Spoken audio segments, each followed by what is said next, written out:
প্রথমবার মিথি আর আমি সারাটা দিন একসাথে কাটালাম হোলির দিনে।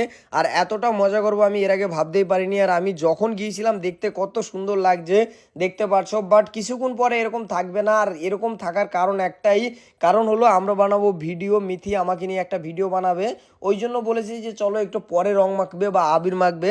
ওরা সবাই এসছে, আমি যাওয়ার সাথে সাথে যে শঙ্করদা আবির মাখাবো আবির মাখাবো, আমি বললাম ঠিক আছে আগে একটু ভিডিওটা বানিয়ে নিই, তারপরে সব একসাথে মিলে আবির খেলা হবে। আর এদিকে দেখতে পাচ্ছ ও অলরেডি ভিডিও শ্যুট চলছে, মিথির ভিডিও।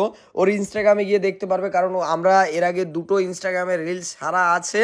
আর এদিকে মিথি বেশ এখন ভালো আছে, কিন্তু একটু পরে ওকে দেখে কেউ চিনতেই পারবে না, কারণ ওর অবস্থা যেরকম দেখতে লাগবে স্বাভাবিক ব্যাপারে আমি নিজেই বুঝতে পারছিলাম না যে এটা কি মিথি না অন্য কেউ।